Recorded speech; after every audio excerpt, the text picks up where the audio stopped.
Hi! Welcome to Art Adventures with the Walters Art Museum. My name is Elizabeth, and today we're talking about seeds and how they travel. We're going to discuss 3 different ways that seeds travel from place to place: natural dispersal, trade, and colonialism. We're also going to look at works of art that help illustrate those paths. Every plant started somewhere, as a seed. Many seeds are spread through natural dispersal. Natural dispersal means that plants spread their seeds through movements in nature, like the wind or tides or the habits of animals. An example of this is dandelions. Have you seen dandelions in your neighborhood?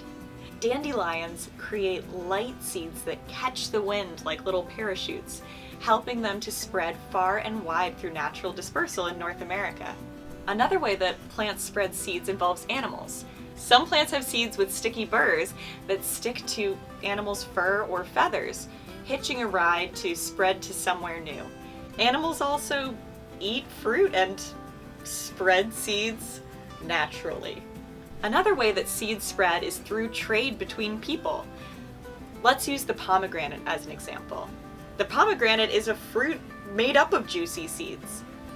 The pomegranate first grew in Iran, where this image is from. Pomegranates have spread across the world through trade, which is when 2 or more people, or groups of people, exchange goods, like food or clothing, money, or services, like work or help. So, using the Walters collection, we can show that pomegranates spread to Eastern Asia, as we see in this pomegranate-shaped vase from China, to Europe, as we can see in this painting from Germany. Can you spot the pomegranate? And to Northern Africa, as we see in these dried up pomegranates. These pomegranates were found in an ancient Egyptian tomb, and they're almost 3,000 years old. So now we're going to talk about colonialism. Colonialism is a system where people from one country settle or move into and take over land from another area. Many colonies or settlements are made in the pursuit of resources like land or food or building supplies or even people that the colonizers want to use. Trade is involved in colonialism, but trade usually means that both sides are getting something new that they want, like pomegranates. In colonial systems, though, the colonizers often do not trade fairly or evenly with the people who lived in those areas first, often taking from them without giving back. This hurts the group of people whose resources are being taken from them, especially in cases when those resources are human beings who belong to their communities. Let's use this cup from the Walters collection as an example of colonialism.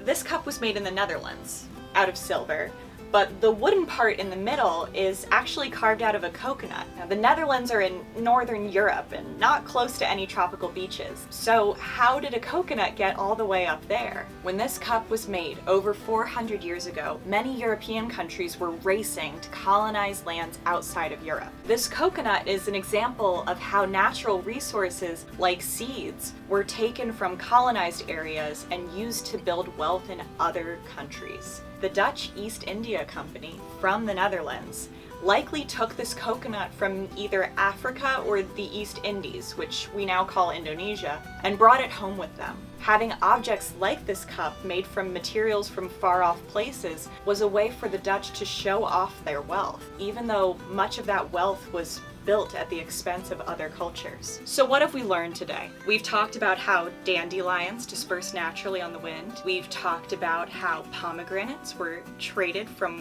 one place to another. And we've seen how the coconut moved from place to place as a result of colonialism. It's interesting, sometimes methods of dispersal actually work together. For example, while it's true that the dandelion does naturally disperse its seeds on the wind, causing it to spread far and wide in North America, it wouldn't have come here in the first place without colonialism. Dandelion seeds were first brought to North America by settlers from Europe who established colonies here hundreds of years ago. So even a plant as simple and everyday as a dandelion actually has a history that's a little bit more complicated than it may first appear. As we try to understand our world today, it's important to remember that a lot of the injustice that still exists is a direct result of colonialism.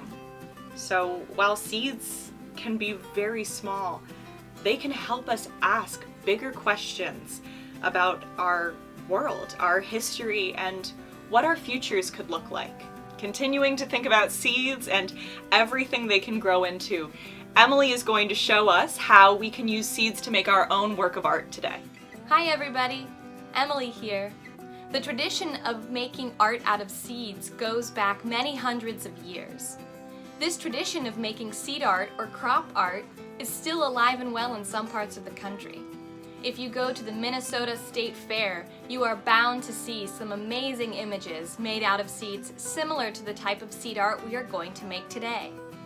For this activity, you'll need Elmer's glue, a piece of 8x10 cardboard or foam core, a pencil with an eraser, and any kind of seeds or beans. The ones I used here are black beans, pinto beans, green split peas, yellow split peas, great northern beans, and small red beans. To start, use your pencil to draw a sketch of your seed painting on your cardboard or foam core. Next, decide which kinds of seeds you want to go where. Begin to add glue to different sections and start to add your seeds.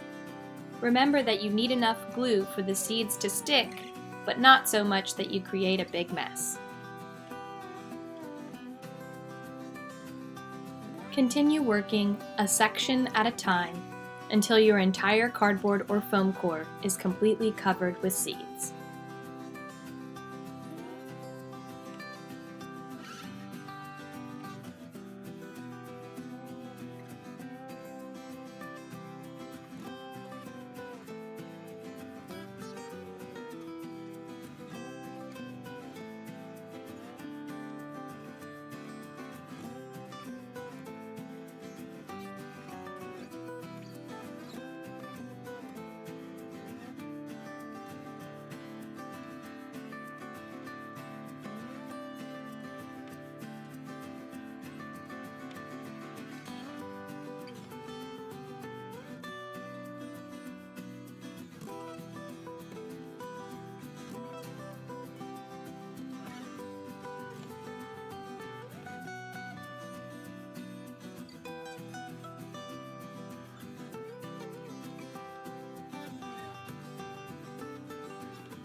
Once you've finished your seed painting, snap a photo of it and send it to familyprograms@thewalters.org to have your artwork included in our online gallery.